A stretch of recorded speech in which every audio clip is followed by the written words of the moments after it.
Hi, everybody, and welcome to USAC.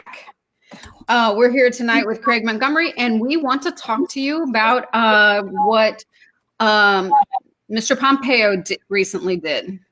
So, Craig, break it down for us. Okay, so this is a ongoing process, and you got to realize that politics is a process of diplomacy to a point of taking action.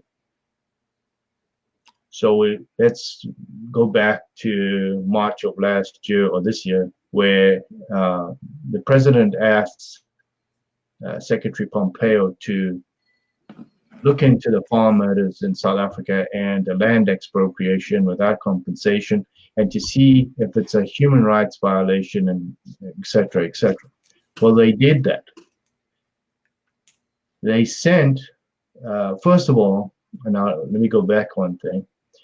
The Eli Weisel Law was put into place to prevent human rights. Any future human rights or upcoming human rights or the threat of human rights, this law is in place to stop this. So we don't have another Tutsi situation where there's in Rwanda. This ethnic cleansing.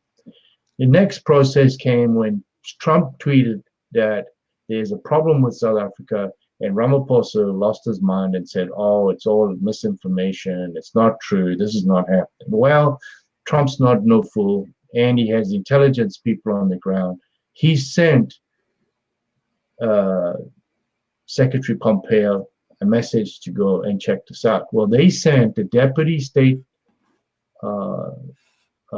Secretary of State, the Deputy Secretary of State John Sullivan to South Africa with a delegation, and they spoke to a number of people, including the government, and they came up with the conclusion that if the South African government continues down this road of acquisitioning farms and land without appropriation, it's an economic disaster that's going to happen. Okay, so let me ask a couple of questions here. Yeah. Okay, so what Secretary Pompeo just did is taking things a step further. Am I hearing that correct? Yes, correctly. So first we had the passing of the Eli Weisel Act, which is anti-genocide. And now we're taking anti-genocide a step farther. Mm-hmm. We're talking about unalienable rights. Unalienable rights. Okay, so unalienable means it's a right it's an inalienable right that cannot be taken away. Yes. Okay, so the definition of inalienable rights is life, liberty, and the pursuit of happiness. So the denial of it, and according to his speech, he stated that the United States will be looking to international relations and to international incidents where this is taking place. He said it in his speech. We've put it up on USAC. People can watch the video and take their own take on it. But it's, in my opinion, the next step to sanctions on South Africa. Now, Craig, you and I have talked about sanctions a lot. I'm not in favor of sanctions. Are you? No, but the problem is the South African government is literally attacking the US government now, which is a serious problem. Because what they are basically doing is saying they've attacked Trump, they've attacked the US policies, they've said that they would rather go with China. Well, if there's unilateral sanctions with South Africa, China has to pull out, no trade. That's every single country in the world. So you would think Ramaphosa would be smart enough to understand that he's getting put rock between a hard place. And right now what's happened is this is a process of political posturing. Yes. To the point of where they're going to say no more. I can see some drastic measures taking place in the next month or so. and we won't mention those on here, but we already know, we suspect what's going to happen, and the situation will get tenuous where the United States and South Africa will be at loggerheads. It doesn't matter what China says, it doesn't matter what the rest of the world says. If the United States put unilateral sanctions on South Africa, and they will do it through the UN, based on genocide, ethnic cleansing, racism, human rights violations, the numerous lists of it, these two laws, or these two commissions, the commission is there to prove the cases.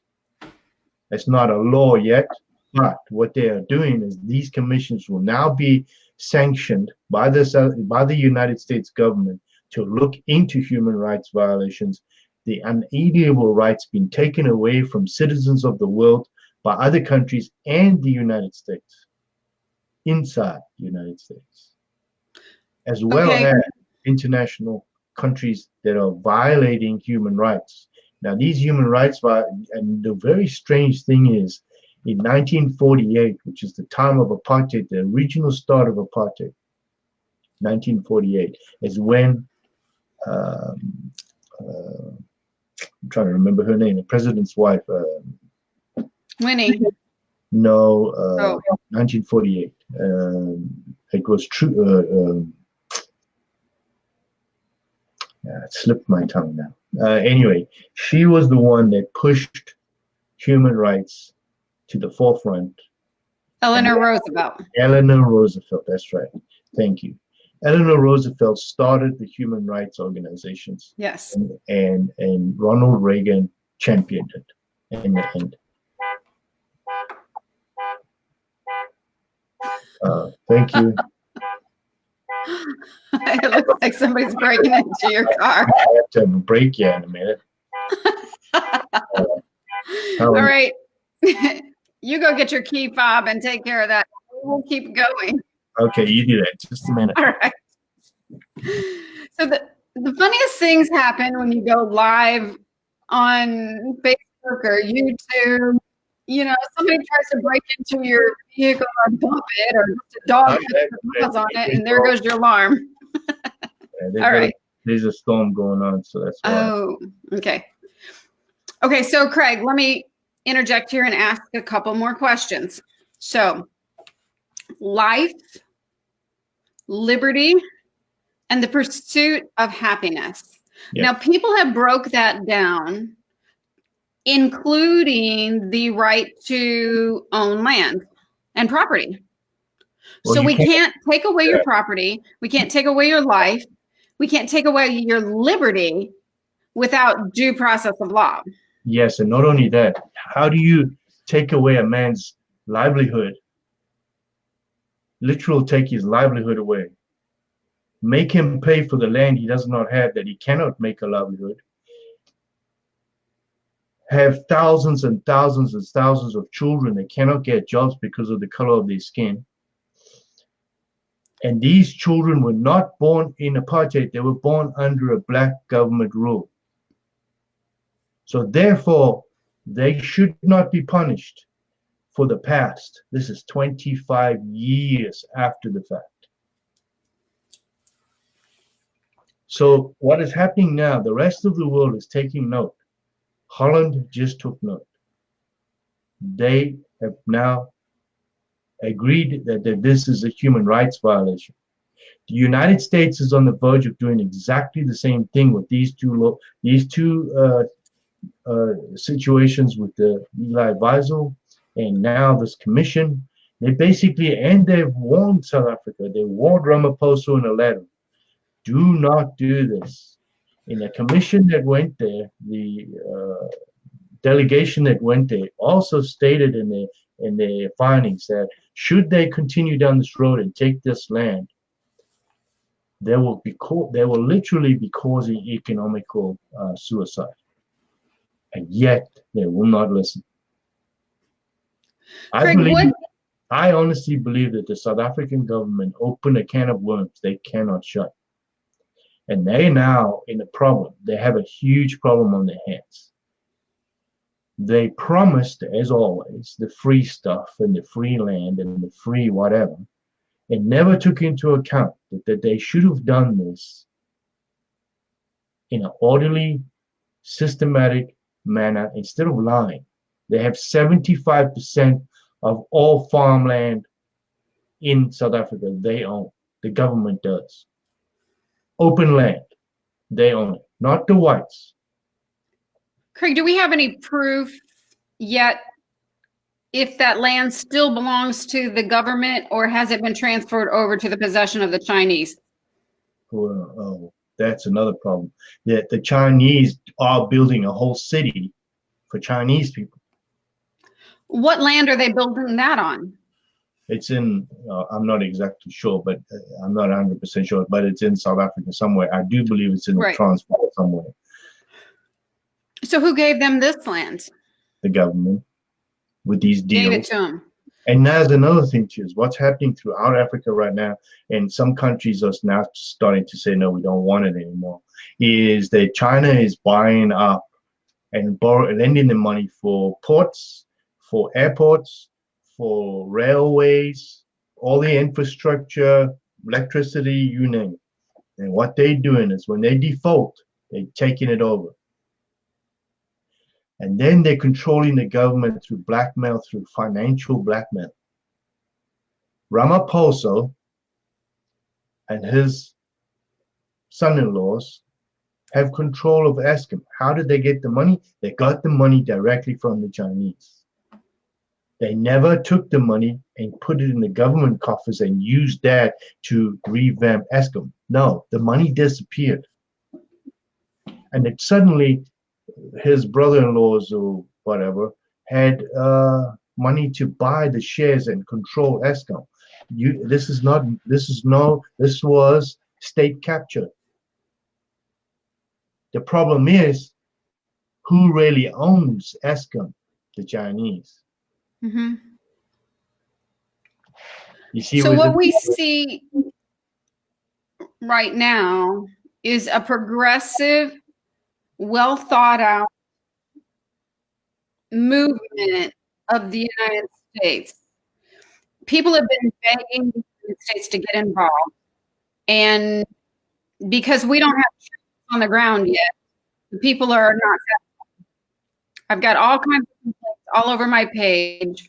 What I'm trying to do is paint the picture of President Trump sending people to South Africa and high delegates. That he has sent high representatives to go figure out what's going on. He passed the Eli Weisel Law. He now has a commission on unalienable rights. So we're putting ourselves into position to get very seriously involved. Yes. And should the South Africa people should they understand that and be grateful for that? They should understand it. It just doesn't happen overnight. It never has. And what the ANC government doesn't understand is the same thing happened to the nationalist government before. The whites in Europe and overseas in America used the media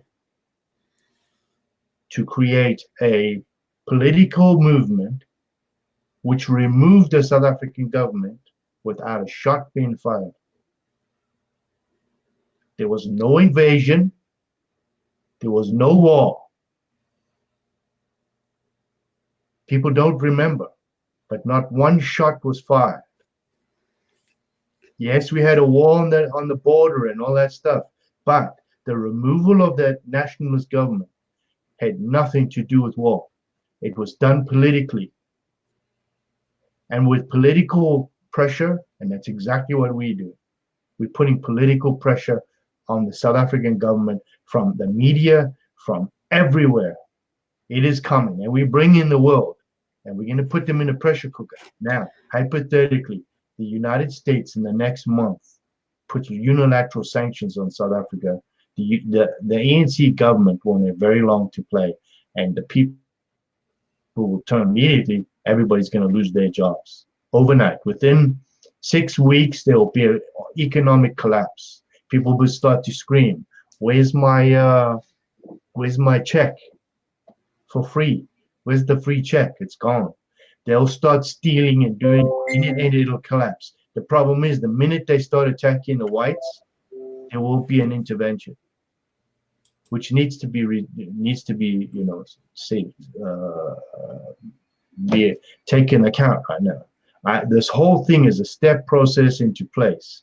Now, Trump can't just go running off there and saying, I'm bringing troops, I'm just going to take over. You can't do that. You got to be polluting. People don't understand. Everybody wants us to solve this problem overnight, and they think we're talking. They don't realize there's lots and lots of processes going on. People are getting talked to.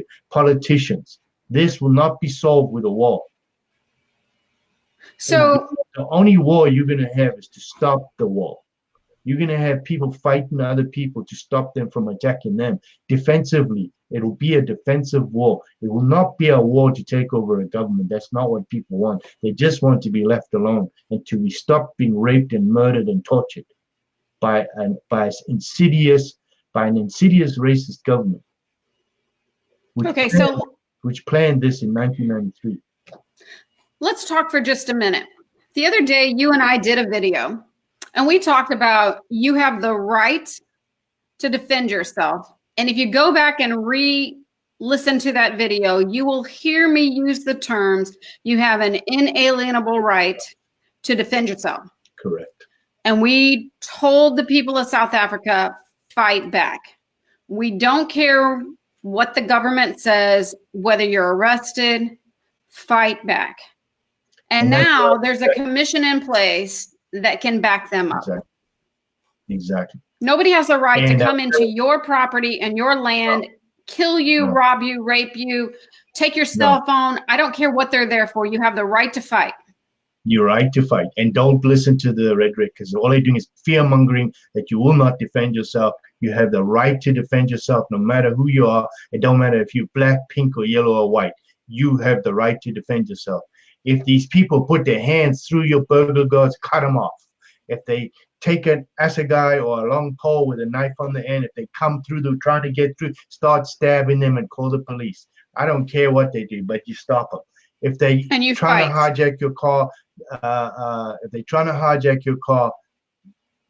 ram them, do something. Run them over. I hope we haven't had another storm. Anyway, yeah, you're getting a spotty signal, but it's okay. Continue with what I'm saying too. On the 19th, in Ottawa, in Canada, outside the South African consulate at 2 o'clock. If you're in Canada right now, please attend. And we will be there will be another march going to the external affairs, or it's now global affairs, of the Canadian government from the South African consulate area, and they'll be going there. And then on Saturday, there's another event in Ottawa, which we'll post up later. That'll be from 2 o'clock to 4 o'clock on Saturday as well. And this is all to bring attention to the genocide that's going on in South Africa. And this needs to be it'll be published, it'll be on YouTube as well, and it'll be on national TV over there as well. People who need, we'll put up all the, when we finish the show, we will put up the information where you can contact Mark and Natalie about it. I seem to have lost Tammy there for a second. Oh, I can still hear you and see there, you. Tammy? You're fine. I've got you. Well, guys, just to reiterate what I was saying before, Trump passed the Eli Weisel Act. He then sent Secretary Pompeo a message to get involved in South Africa to figure out what was going on. He sent his deputy minister, who did send a delegation to South Africa, and himself. They did the report. They sent it back. And just yesterday, Pompeo, Secretary Pompeo, commissioning the Unalienable Rights Commission to investigate all human rights, and this will be the policy of the United States. So I'll let you go right there. I think there's a problem with Tammy's system right now. So guys, we will post this protest for Canada for the 19th on the link, and hope to see you there. There will be banners, and also the Survivor project will be represented. So will USAC, so will the Crime Busters for South Africa, and the Genocide Group in Canada as well. Thanks for listening, and we'll see you again. I'm out of here. Take care. I think Craig's signal lost communication with me, but I didn't lose communication with him. Just to recap what he said, stay tuned for many events taking place in Canada on behalf of this South Africa people. And what we want you to see is have hope, breathe a little bit easier, walk a little bit lighter, because people are really getting involved. Little by little, all these voices that are out here talking on your behalf, it's working. It's absolutely working. You've got people all over the world on Facebook, on YouTube. They're getting the word out, and it's enough. It's enough to get people involved. And very soon we're going to have WMP TV, which is going to bring in a whole nother element of support and exposure for what you're going on, what's going on in South Africa and what you're going through. So good night for now. Please understand it is a process, but the very thing that you've been asking for is taking place, South Africa. Good night.